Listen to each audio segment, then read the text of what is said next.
हरिः ॐ श्रीगुरुभ्यो नमः हरिः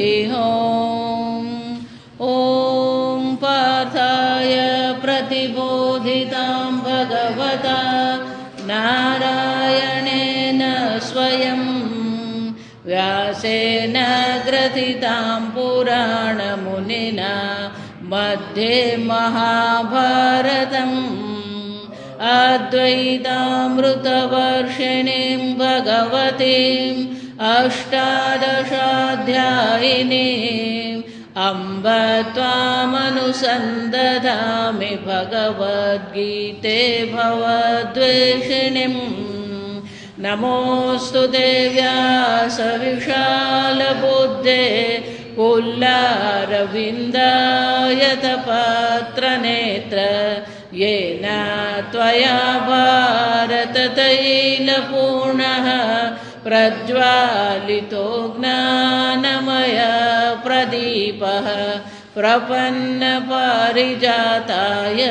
स्तोत्रवेत्रैकपाणये ज्ञानमुद्राय कृष्णाय गीतामृतदुहे नमः। सर्वोपनिषदो गावः दुग्धा गोपालनन्दनः पार्थो वत्ससुधीर्भोक्ता दुग्धं गीतामृतं महत् वसुदेवसुतं देवं कंसचाणूरमर्दनं देवकी परमानन्दं कृष्णं वन्दे जगद्गुरुं भीष्मद्रोणतथा जयद्रथजला गान्धारनीलोत्पला शल्यग्राहवती कृपेण वहने कर्णेन वेलाकुला अश्वत्थामविकर्णघोरमकरा दुर्योधनावर्तिनी सोत्तीर्णा खलु पाण्डवैरणनदी कैवर्तकः केशवः पाराशर्यसत् गीतार्थगन्धोत्कटं नानाख्यानककेसरं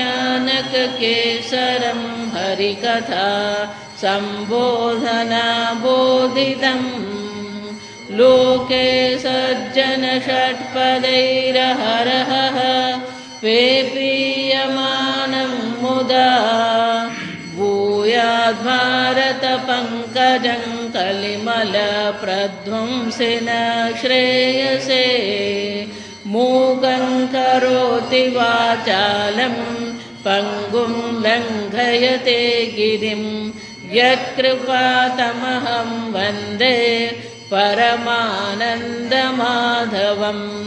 यं ब्रह्मा वरुणेन्द्ररुद्रमरुतः स्तुन्वन्ति दिव्यैस्तवैः वेदैः साङ्गपदः क्रमोपनिषदैः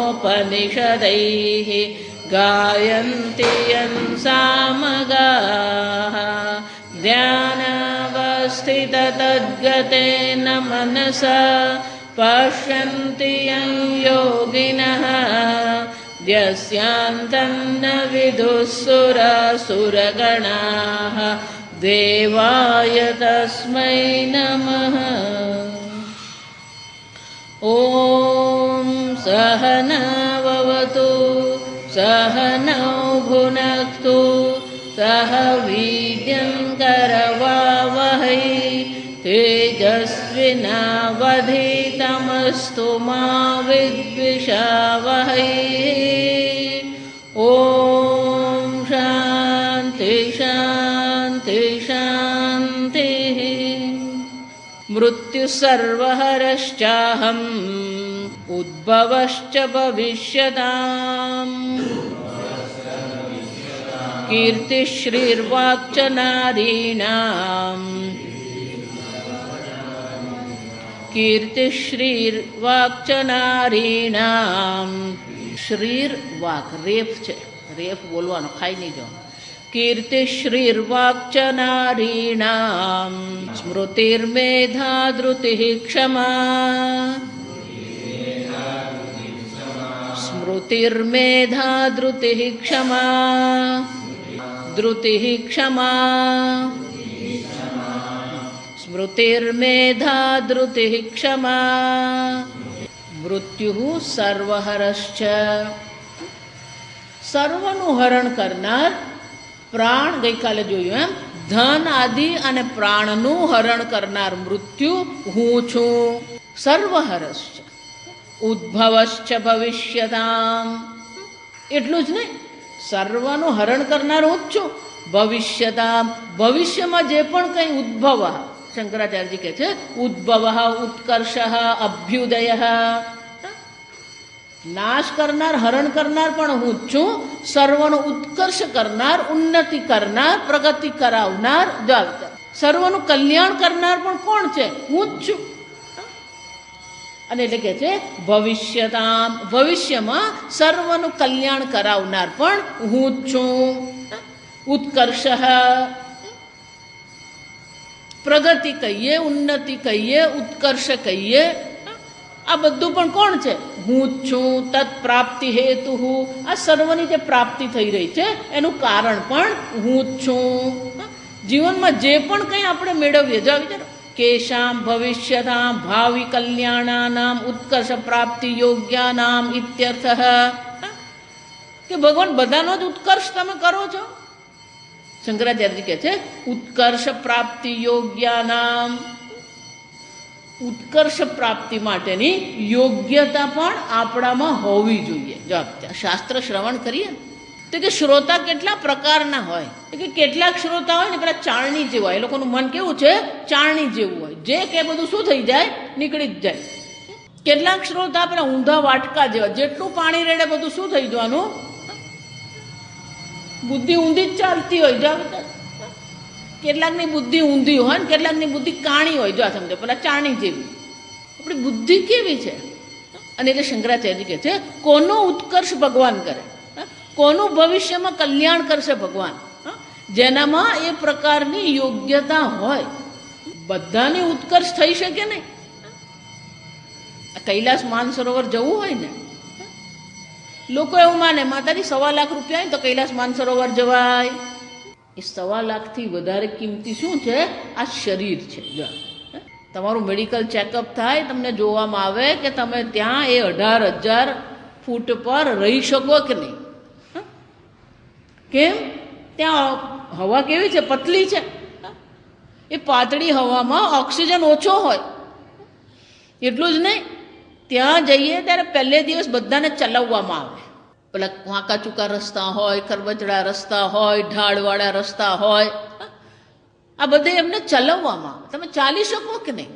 આમ પેલી કસોટી કરવામાં આવે, પછી એમ લાગે કે આ બરાબર થઈ રહ્યું છે તો એને કૈલાસ માનસરોવર લઈ જવાય.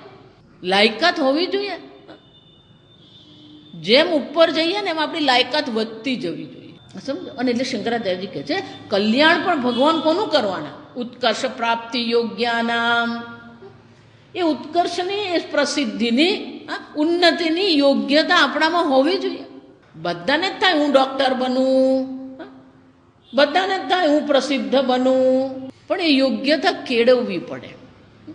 જો એટલા માટે કહું, ભક્તિમાં પેલી શરણાગતિ છે એ સહેલી તો છે જ નહીં. આ સમજો, જાહી બીધી રાખે રામ તાહી બીધી રહીએ, એનો અર્થ શું થયો?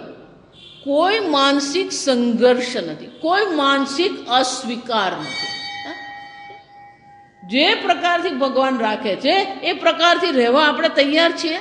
સ્વામીજી કે ભક્તિ કઈ સહેલી તો છે જ નહીં. ભક્તિ એટલે શરણાગતિ છે. પણ આપણી શરણાગતિ કેવી? ફાવે તો શરણાગતિ, નહીં ફાવી ભગવાનને ઉંચકીને ઉપર મૂકી દેવાના. આપણું ધારેલું થવું જોઈએ તો ભગવાનની આપણે ભક્તિ કરીએ. ભગવાનનું આપણે ભગવાનની શરણાગતિ સ્વીકારીએ એનો અર્થ શું થયો? જીવનમાં જે થઈ રહ્યું છે અથવા જે આગળ બની ગયું છે એના પ્રત્યે મનમાં શું છે? કોઈ સંઘર્ષ નથી, કોઈ વિરોધ નથી, કોઈ અસ્વીકાર નથી. એટલા માટે જ ભગવાન જ્યારે કે પ્રસાદે સર્વ દુઃખાનામ હાનિ અસ્ય ઉપજાયતે, ગીતામાં બીજા અધ્યાયમાં ભગવાન શું કહે ગયા? પ્રસાદે સર્વ દુઃખાનામ.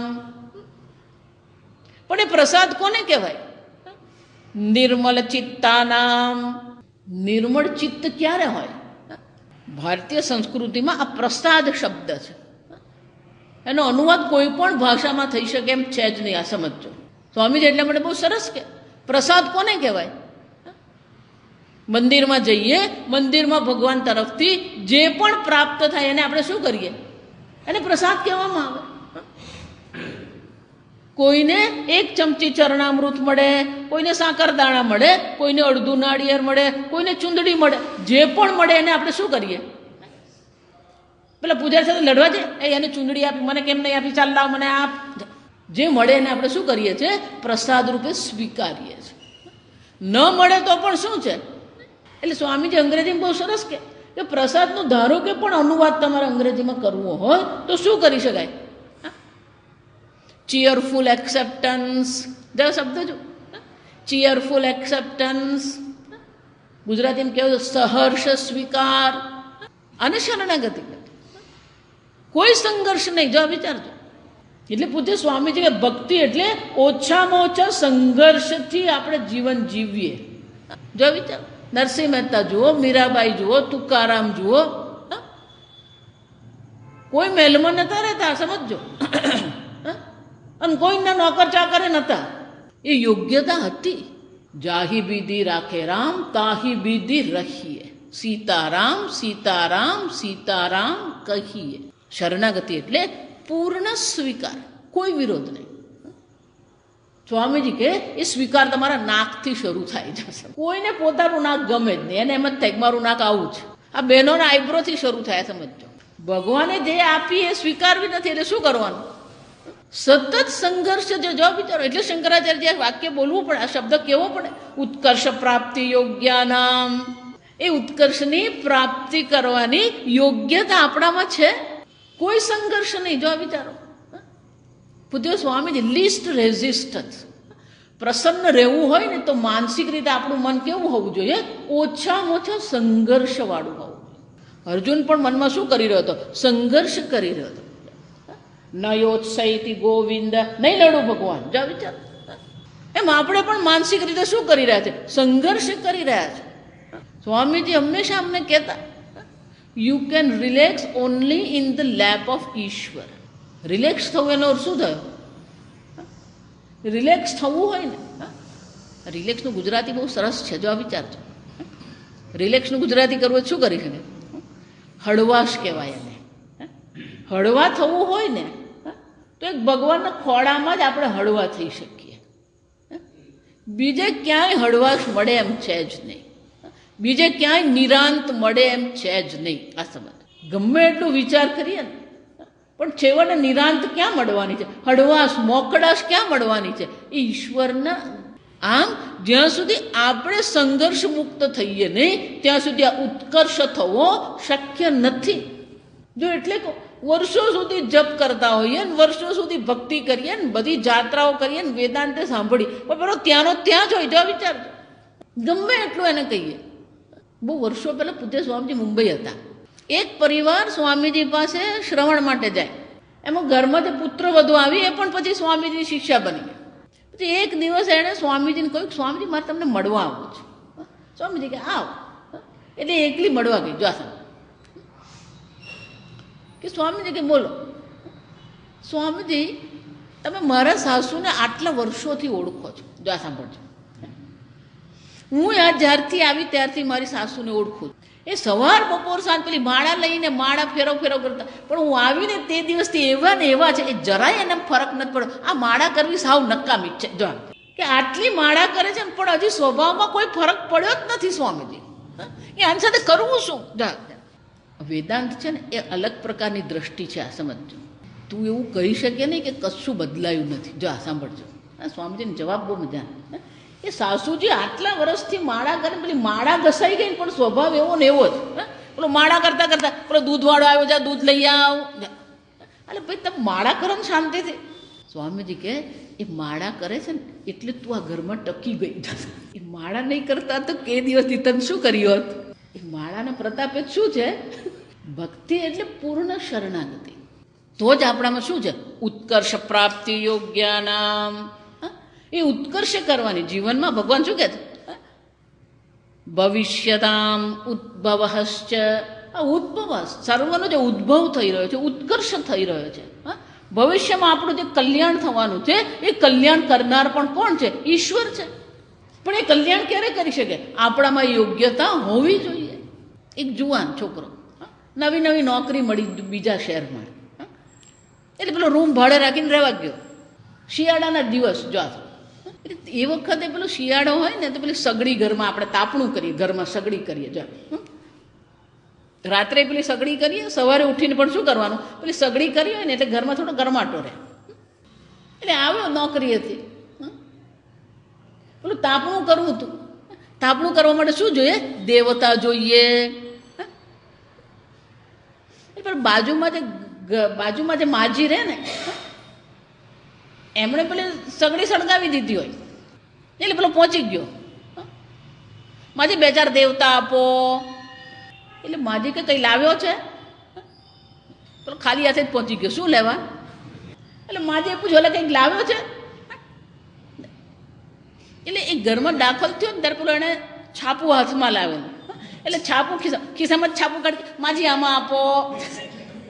દેવતા લેવા હોય તો છાપું શું છે? પાત્ર છે ને? એમ બ્રહ્મ જ્ઞાન પ્રાપ્ત કરવું છે તો પછી પાત્ર કેવું હશે?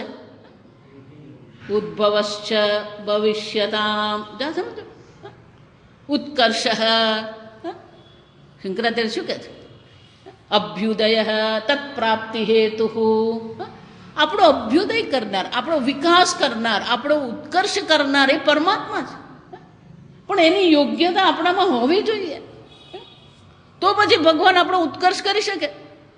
પેલી ધ્રુવ મહારાજની કથા છે ભાગવતમાં. વૈકુંઠ લોકમાંથી વિષ્ણુદૂત લેવા ગયા કે ચાલો મહારાજ. ધ્રુવ મહારાજ શું કીધું? હું તો પ્રજાપ્રિય રાજા છું, મારી બધી પ્રજાને પણ તમારે શું કરવું પડે? વૈકુંઠ લોકમાં લઈ જવાનું.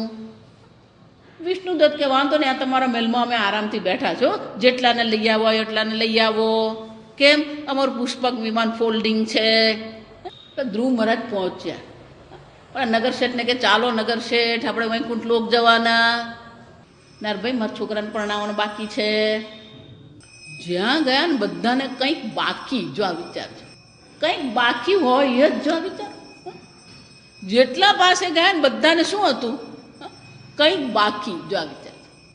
સ્વામીજી અંગ્રેજીમાં બાકી શબ્દ જ વાપરતા. જો આ સમજ કે અંગ્રેજીમાં એના માટે શબ્દ નથી. આ સમજવા તો મરવા પડે ને તોય બાકી હોય. જો આ વિચાર છે, કંઈક તો બાકી રહી જ જાય. જો ધ્રુવ મહારાજ આવ્યા એટલે વિષ્ણુદૂતને ખબર હતી કોઈ આવવાનો નથી. જો આ સમજ આવવાનો નથી ને આવવાની નથી. જો એટલે આરામથી બેઠા હતા.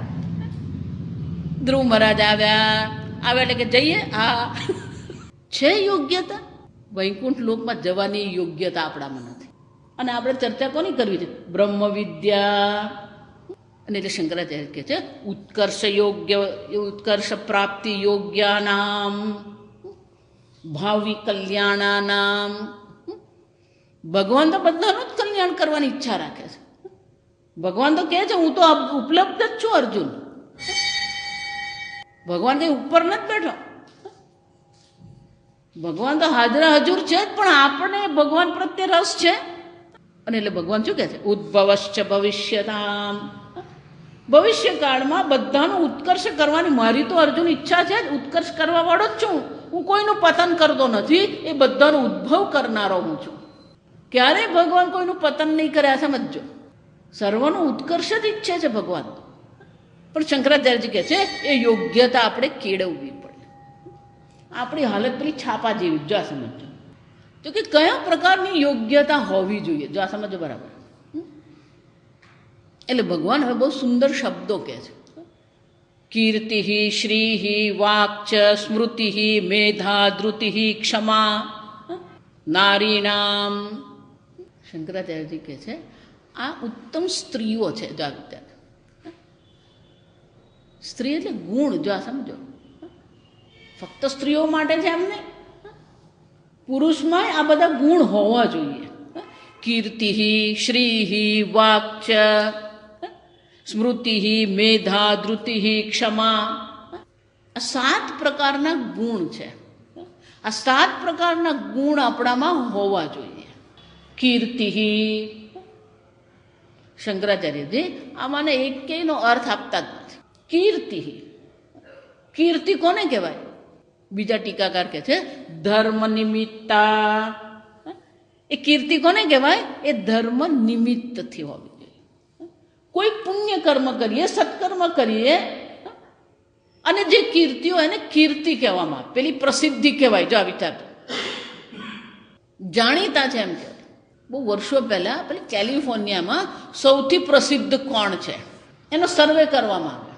સર્વેને અંતે ખબર પડી કે ત્યાંના પ્રાણી સંગ્રહાલયમાં જે ગોરીલા છે ને એ સૌથી પ્રસિદ્ધ. જો થોડા વર્ષો પહેલા પેલા નાના છોકરાને પૂછે ને તો બિન લાદેન કોણ એને ખબર હતી. જો કીર્તિ, કીર્તિ કોને કહેવાય?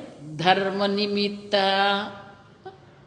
ધર્મ, સત્કર્મ, સદગુણ નિમિત્તથી જે હોય એને કીર્તિ કહેવાય. બાકી બધા જ આપણને ઓળખતા હોય. જા સમજો, ઓળખે તો બધા જ આપણને, પણ એ ઓળખાણને કીર્તિ કહેવાય.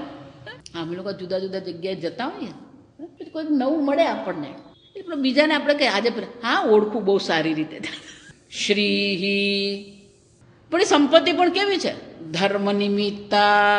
ધર્મથી પ્રાપ્ત કરેલી સંપત્તિ હોય, અધર્મથી નહીં. એટલે કલિસંતરણ ઉપનિષદ છે. કલૌ કલુષ ચિત્તાનામ. આ કળિયુગમાં બધાનું ચિત્ત કેવું છે? કલુષિત થયેલું છે, મલિન થઈ ગયું છે. ભોગની પ્રધાનતાને કારણે, અધર્મની પ્રધાનતાને કારણે ચિત્ત કેવું છે? મલિન છે, અશુદ્ધ છે. કલૌ કલુષ ચિત્તાનામ પાપ દ્રવ્ય ઉપજીવિનામ.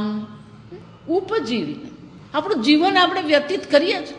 જીવન વ્યતીત કરવા માટે ધનોપાર્જન કરવું પડે, પણ એ ધનોપાર્જન કેવું છે? પાપ દ્રવ્ય ઉપજીવિનામ. આજે કોઈ પણ વ્યક્તિ એવું કહી શકે નહીં કે મારી સંપૂર્ણ સંપત્તિ ધર્મથી જ પ્રાપ્ત છે. કહી શકે? ગમે એટલી તમે પ્રમાણિકતા રાખવાનો પ્રયત્ન કરો, પાપ દ્રવ્ય ઉપજીવિનામ. જેવું ધન હોય ને, જો આ સમજો, એવું જ અન્ન હોય, અને જેવું અન્ન હોય એવો જ ઓડકાર. ના સ્વામીજી, હું તો બેંકમાં મેનેજર છું, હું બરાબર શાંતિથી બરાબર કામ કરું છું. ગમે એટલા મેનેજર તરીકે કામ કરતા હોય ક્યાંક તો ઊંધું ચતું હોય જ. જો આ સમજ, કામ કરવામાં આળસ કરીએ, 2-4 કામ બાકી રાખીએ. પાપ દ્રવ્ય ઉપજીવિનામ.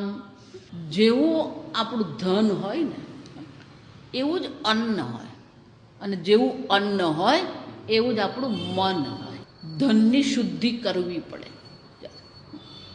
ધનની શુદ્ધિ નહીં હોય તો અન્નની શુદ્ધિ નહીં થાય, અન્નની શુદ્ધિ નહીં હોય તો મનની શુદ્ધિ નહીં. અને ધનની શુદ્ધિનો ઉપાય એક જ છે, યજ્ઞ દાન તપ.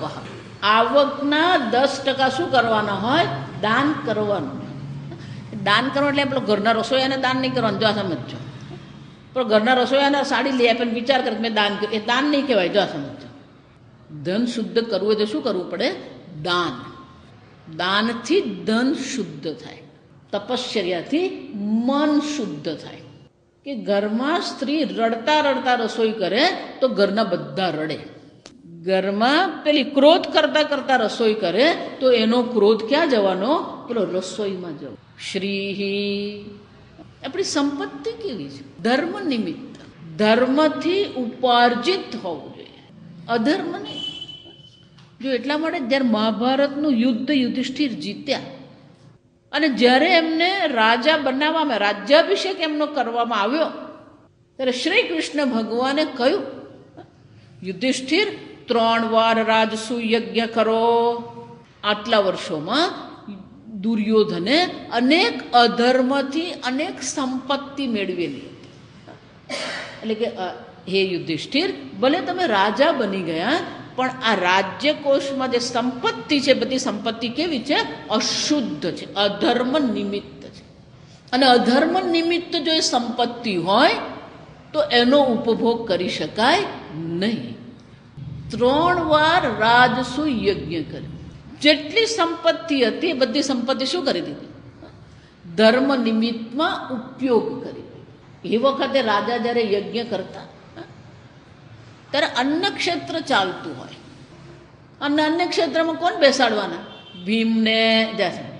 આ રસોઈ કરવાની બે પદ્ધતિ છે. આપણા શાસ્ત્રમાં બધું જ છે, સમજ.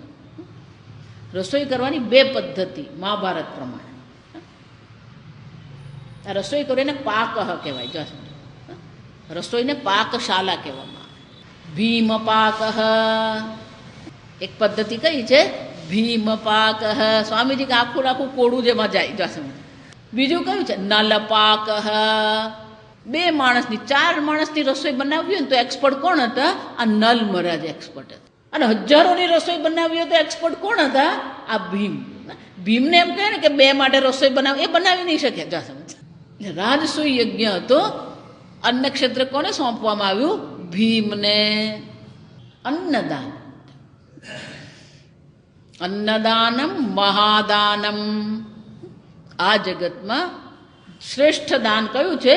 અન્નદાન. અન્નદાનમ મહાદાનમ. તો કે શ્રેષ્ઠતા દાનની કોનાથી નક્કી થાય? એકડાની પાછળ કેટલા મીંડા છે એનાથી નક્કી થાય? એકડાની પાછળ કેટલા શૂન્ય છે એનાથી તમે નક્કી કરશો કે એની શ્રેષ્ઠતા કઈ છે? દાનની શ્રેષ્ઠતા કઈ રીતે નક્કી કરો? શાસ્ત્ર કે છે લેવાવાળાના મોઢામાંથી નીકળવું જોઈએ બસ. આલમ. સંસ્કૃતમાં શું કહેવાય? આલમ. હવે વધારે નહીં. અને તૃપ્તિ કહેવામાં આવે, તુષ્ટિ કહેવામાં આવે. પેલો આ લેવાવાળાના મોઢામાંથી નીકળવું જોઈએ બસ. અને એટલા માટે શું કહે છે? અન્નદાનમ મહાદાનમ. કેમ? પેલા 5 લાડવા ખાય, છઠ્ઠા લાડવા તેને શું કહેવું પડે? બસ. પણ શ્લોક શું કહે છે? તતઃ પરમ વિદ્યાદાનમ. એનાથી પણ શ્રેષ્ઠ કયું છે? વિદ્યાદાનમ. કેમ? અન્નેન તુ ક્ષણિકા તૃપ્તિ. અન્નથી જે બસ થયું કેટલા કલાક માટેનું છે? પેલું 2 કલાક માટે. ત્રીજો કલાક થાય એટલે શું થાય? પેટમાં ઉંદરડા દોડવા માંડે. અન્નેન ક્ષણિકા તૃપ્તિ. તૃપ્તિ છે, જો સમજો. અન્નમાં શું છે? તૃપ્તિ છે. એટલા માટે શ્રેષ્ઠ દાન છે. પણ એ તૃપ્તિ કેવી છે? ક્ષણિકા તૃપ્તિ. વિદ્યા તુ નિત્યા. પણ વિદ્યાથી જે તૃપ્તિ પ્રાપ્ત થાય એ કેવી છે? નિત્ય છે. એને વિદ્યાનંદ કહેવામાં આવે. શાસ્ત્રમાં શું કહેવામાં આવે? વિદ્યાનંદ. આમ ધનની શુદ્ધિ કરવી હોય તો શું કરવું પડે? દાન કરવું પડે. દાનથી જ ધન શુદ્ધ થાય. શ્રીહી. ધર્મ નિમિત્તથી ઉપાર્જન કરવાનું. અને જે પણ કંઈ ઉપાર્જન કર્યું એને શું કરવાનું હોય? 10% દાનમાં વાપરવાનું. 10% નહીં વાપરો તો 5% તો કમ્પલસરી છે. જો આ સમજ, ફરજિયાત છે. તમારું પાસે જે ધન આવે એમાંથી 5% તો તમારે શું કરવું જોઈએ? અન્ય માટે વાપરવું. પછી એમ વિચારો ને કે વર્ષમાં 1 વાર કરીએ, એ નહીં થાય. જો આ સમજ. જ્યારે જ્યારે નિમિત્ત મળે ત્યારે એ ધન શું કરી દેવાનું?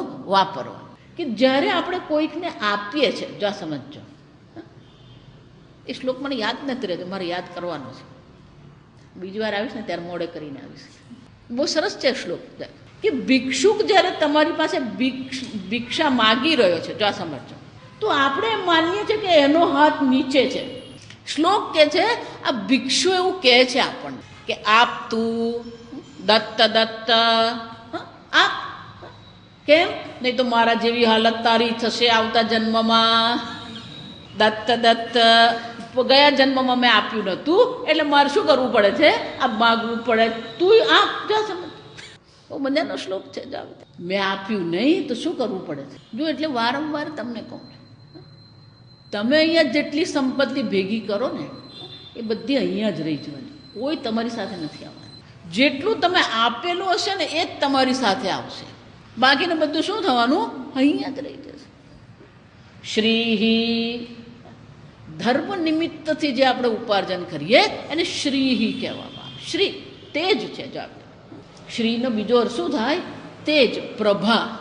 કેટલાક લોકોને આપણે જોઈએ ને એ લોકોના મુખ પર એક તેજ હોય. કેટલાક લોકોને આપણે જોઈએ એને જોઈને હસવાનું મન નહીં થાય. જા એકવાર સ્વામીજી ક્યાંક ગયા હતા, પછી સ્વામીજી આવ્યા. પછી સ્વામીજી કે મારા મનમાં હું ગોઠવીને ગયો હતો કે આ જગ્યાએ હું જાઉં છું ને તો એ લોકોને હું આ જોક્સ કહીશ. પછી એમ કે કેમ સ્વામી? તો કે એ લોકોને મોઢા જોઈને મને જોક્સ કહેવાનું મન જ નહીં થયું. ફક્ત બાહ્ય સંપત્તિ નહીં, આંતરિક સંપત્તિ, તે જ કહેવા, પ્રભા કે આભા એને કહેવામાં આવે છે. ધન હોય પણ સાથે શું હોવી જોઈએ? એ પ્રભા, એ આભા આપણામાં. વાક્ચ, વાણી, આ બધા સ્ત્રીલિંગ છે, એટલા માટે નારી નામ એવું કહે છે ભગવાન. સ્ત્રીઓ માટે જેમ ને પુરુષોને આ બધાની જરૂર છે. સામાન્ય રીતે બધા અનુવાદ એવો કરે, સ્ત્રીઓમાં આ ગુણ હોવા જોઈએ, સ્ત્રી નામ જશે. વાણી, આપણી વાણી કેવી હોવી જોઈએ? સત્યમ વદ, વાણીનો પહેલો ગુણ કયો છે? સત્યમ વદ. સ્વામીજી એ તો અમને પૂછવાનું નથી. દક્ષિણ ગુજરાતમાં તો અમે બધા શું છે? સત્ય મોઢા પર જ કહી દેવાનું. પ્રિયમ વદ, શ્લોક પૂરો નથી થયો. સત્યમ વદ પ્રિયમ વદ, સત્યમપી અપ્રિયમ મા વદ. સત્ય છે પણ અપ્રિય છે તો કહેવાની જરૂર નથી. પણ કેટલાક લોકોને શોખ હોય, આને શોખ જ કહેવાય. આ સમય માતાજી કહી જ દેવાનું, મોઢા પર જ શું છે? કઈ નહીં. શાસ્ત્ર શું કહે છે? સત્યમ વદ પ્રિયમ વદ, સત્યમપી અપ્રિયમ મા વદ. પણ આ અપ્રિય કહેવાના 3 જણને હક છે. તો આ સમજો બરાબર.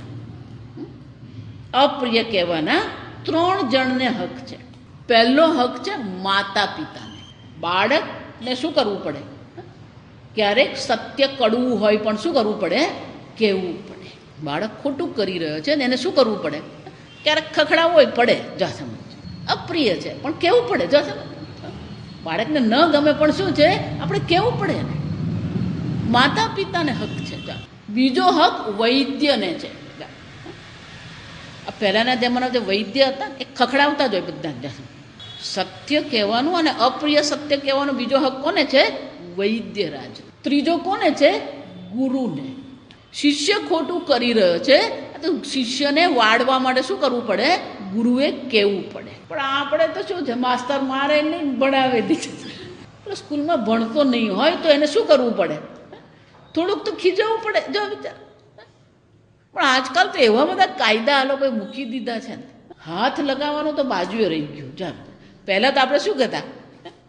ચોટી વાગે ચમચમ વિદ્યા. કાયદાનો ઉપયોગ કરતાં શું થઈ રહ્યો છે? દુરુપયોગ વધારે થઈ રહ્યો. એ ખોટું કરે તો શું કરવું પડે? એને કહેવું પડે. પેલું માનતો જ નહીં તો શિક્ષકે શું કરવું પડે? કડકાઈ બતાવવી પડે. જા સમજો. સત્યમ વદ પ્રિયમ વદ, સત્યમપી અપ્રિયમ મા વદ.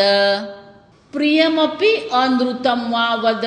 પ્રિય હોય પણ સાચું નથી તો કહેવાની જરૂર, મસ્કા પાલિશ કરવાની જરૂર નથી. એ તદ્ધર્મ સનાતન. આ સનાતન ધર્મ છે. વાક્ચ, વાણીમાં શું હોવું જોઈએ? વાણીનું વાણીનું ઘરેણું સત્ય છે. આ સમજ. કેટલી સત્યતા આપણામાં. સત્ય ગીતામાં આવશે. 17મા અધ્યાય એને વાણીની તપશ્ચર્યા કીધી. ભગવાને શું કીધી? વાંગમય તપઃ. કોને કહેવાય વાંગમય તપઃ? સત્યમ પ્રિયમ હિતમ ચયત. જે સત્ય હોય, પ્રિય હોય, હિતમ કલ્યાણકારી હોય. હું ચોથું ઉમેરી દઉં. જા સમજો. સત્ય હોય, પ્રિય હોય, હિતમ કલ્યાણકારી હોય. એનું કલ્યાણ થતું હોય તો કહેવાની જરૂર છે, બાકી કંઈ કહેવાની જરૂર નથી. હું ચોથું ઉમેરું. મિતમ ચ. મિતમ એટલે માપીને. જેટલું કહેવાનું. જો વિચાર, શાસ્ત્રમાં કહ્યું છે એવું કે જો 2 વાક્યમાં પતતું હોય ને તો 5 વાક્ય કરવાની જરૂર નથી. પણ આપણે 5 નહીં, પેલા 10 કરીએ. મિતમ ચ. મિતમ એટલે માપનું. સત્ય, પ્રિય, હિત, મિત. મિતનો બીજો અર્થ થાય માપીને, એટલે કે આવશ્યક હોય ને એટલું જ બોલવા, વધારે નહીં. આપણે બધી વસ્તુ પેલું 2 ને 4 વાર કહેવાની આદત. આ કોઈ પણ વસ્તુ આપણે 2 ને 4 વાર કરીએ ને એ બાળક બુદ્ધિ. જો બાળક હોય ને પેલું વારંવાર કહેતું હોય, મમ્મી આપને, મમ્મી અરે પણ આપ, મમ્મી આપને પણ તું આપું શાંતિ ને. પેલો 60 વર્ષનો થાય ને તો એ જ ચાલુ હોય. કઠોપનિષદમાં આવશે, જો સમજ ન તુ બાલાનામ, બાળક બુદ્ધિ. આવશ્યકતાથી વધારે બોલવાનું જ નહીં. અને વાણી કહેવાય. સત્ય હોય, પ્રિય હોય, હિત હોય અને મિત હોય. અનુદ્વેગકરમ વાક્યમ સત્યમ પ્રિયમ હિતમ ચયત. આ વાંગમય તપસ્ય. વાણી ભગવાન કહે છે આ વાણી પણ હું જ છું. શ્રીહિ કીર્તિ શ્રીહિ વાક્ચ નારીણામ. અત્યાર સુધી બરાબર. જો આ બાકીના 4 છે ને અઘરા છે. આ અઘરા જ છે, 3 પણ એનાથી વધારે અઘરા છે. સ્મૃતિ, માતાજી કશું યાદ રહે જ નહીં. સ્મૃતિનો અર્થ શું થાય? બુદ્ધિમાં ધારણ કરવાની શક્તિ, યાદ રાખવું. જે અનુભવમાંથી આપણે પસાર થયા હોય એ અનુભવની સ્મૃતિ, સંસ્કાર હોય. પૂર્વના અનુભવના સંસ્કારને સ્મૃતિ કહેવાય. સ્મૃતિ. હમણાં એક ભાઈ મને બહુ સરસ કહી, એમનો દીકરો પણ સ્કૂલમાં ભણે. મને કે માતાજી આ બધા શિક્ષકો છે ને એ એક એક વિષય ભણાવે, પણ એ એવું ઈચ્છે કે બાળક બધા વિષય ભણે. પેલો એક જ વિષય જાણે, પણ બાળકે શું કરવાનું? બધા વિષય ભણવાના, યાદ રાખવાના. આ કયો ન્યાય બને કે પેલો ખાલી એક ગણિત જ ભણાવે, પેલો એક વિજ્ઞાન ભણાવે, પેલો એક ગુજરાતી ભણાવે, પેલો એક ઇંગ્લિશ ભણાવે, પણ બાળકે તો શું કરવાનું? બધું જ ભણવાનું. સ્મૃતિ, સ્મરણ રહેવું જોઈએ. પણ કઈ વસ્તુની સ્મૃતિ રહેવી જોઈએ? હંમેશા બધાને કહું કે આપણને બાળપણનું શું યાદ છે? દર વર્ષે મમ્મી પપ્પા દિવાળીમાં આપણે નવો વસ્ત્ર લઈ જ આપતા હોય. ઘરમાં લગ્ન પ્રસંગ હોય તો નવું લઈ જ આપતા હોય. પણ એક વાર નહીં લઈ આપ્યું ને એ બરાબર યાદ રહી ગયું. પણ પેલા દર વર્ષે લઈ આપેલું એ રોજ મમ્મી આપણને રસોઈ કરીને ખવડાવતી, એ કશું યાદ નહીં હોય. પણ એક દિવસ મમ્મીએ ગાજરનો હલવો નહીં બનાવી આપ્યો, એ શું હોય? માણસનું મન આવું જ છે. આ સમજો, માણસનું મન બધું નકારાત્મક ભેગું કરનારું છે. એને બધું યાદ છે. પેલું એકાદ દિવસ શિક્ષકે માર્યું હોય ને એ બરાબર યાદ હોય. પેલો શિક્ષક મળે ત્યાર પાછું યાદ જ દેવડે, સાહેબ તમે મને મારેલું. પણ સાહેબે તને આખું ભૂગોળ સમજાવેલું, એ ભૂગોળ ભૂલી ગયા. ભૂગોળ ભાગોળે ગયું ને મારેલું યાદ રહી ગયું. જો આવી ત્યાં સ્મૃતિ, સ્મરણ. કોનું સ્મરણ કરી? ઈશ્વરનું સ્મરણ. જે બુદ્ધિમાં ઈશ્વરની સ્મૃતિ છે એ જ બુદ્ધિ આપણા માટે ઉપયોગી છે. આ સમજો. મેધા અર્થ ધારણ શક્તિ. આ બધાની વ્યાખ્યા છે. મેધા કોને કહેવામાં? ગ્રંથ અર્થ ધારણ શક્તિ. ગ્રંથ પણ ધારણ કરવાનો, ગ્રંથના અર્થને પણ ધારણ, અર્થ સહિત.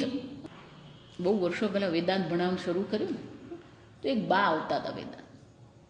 મને કે માતાજી આખી ગીતા કંઠસ્થ છે. અને ખરેખર કંઠસ્થ. ગપ્પા નહીં મારે. 700 શ્લોક વિષ્ણુ સહસ્રનામ બધું શું છે? કંઠસ્થ. એટલે મેં કીધું કે હું શું કામ આવી ખબર છે? તો કે ના, આ જે કંઠસ્થ છે એને બુદ્ધિસ્થ કરવા માટે હું આવી. ગીતા કંઠસ્થ છે એ કામ નહીં આવે. એ ગીતા ક્યાં પહોંચવી જોઈએ? એ કંઠમાંથી બુદ્ધિએ પહોંચવી. મારું કામ શું છે? કંઠસ્થને બુદ્ધિસ્થ કરવાનું. મેધા. અને કટી કોયમ્બતુરમાં આપણો આશ્રમ છે, ત્યાં શું છે? મેધા દક્ષિણામૂર્તિ. મેધા ગ્રંથ અર્થ ધારણ શક્તિ. ધારણ કરવા 2 બાકી છે. 2 આપણે આવતીકાલે જોઈશું. આવતીકાલે આપણો છેલ્લો દિવસ. રવિવાર સાંજે છેલ્લો દિવસ, સોમવારે સવારે. હા એવું છે? એટલે મંગળવારે જવાનું એવું છે? અચ્છા એવું છે. ઓકે. મને એમ કે સોમવાર સવાર સુધી છે. હવે રવિવાર શરૂ કર્યું ને? હા રવિવાર શાંતિ શરૂ જ થયું ને. હા ના આપણે પેલું 23મીનું આપણે વાપીનું ગોઠવતા હતા ને એટલે આપણે એક દિવસ આગળ કરેલો. હા. ઓમ સ્વસ્તિ પ્રજાભ્ય પરિપાલયન્તામ ન્યાયેન માર્ગેણ મહિમ મહિષાઃ ગોબ્રાહ્મણેભ્ય શુભમસ્તુ નિત્યં લોકા સમસ્તા સુખિનો ભવન્તુ કાલે વર્ષતુ પર્જન્યઃ પૃથ્વી સસ્યશાલિની देशोऽयं क्षोभरहितः ब्राह्मणाः सन्तु निर्भयाः ॐ सर्वेषां स्वस्तिर्भवतु सर्वेषां शान्तिर्भवतु सर्वेषां पूर्णं भवतु सर्वेषां मङ्गलं भवतु सर्वे भवन्तु सुखिनः सर्वे सन्तु निरामयाः सर्वे भद्राणि पश्यन्तु मा कश्चित् दुःखभाग् भवेत् असतो मा सद्गमय तमसो मा ज्योतिर्गमय मृत्योर्मा अमृतङ्गमय ॐ पूर्णमदः पूर्णमिदं पूर्णात् पूर्णमुदच्यते पूर्णस्य पूर्णमादाय पूर्णमेवावशिष्यते ॐ शान्ति शान्ति शान्तिः हरिः ॐ श्रीगुरुभ्यो नमः हरिः ॐ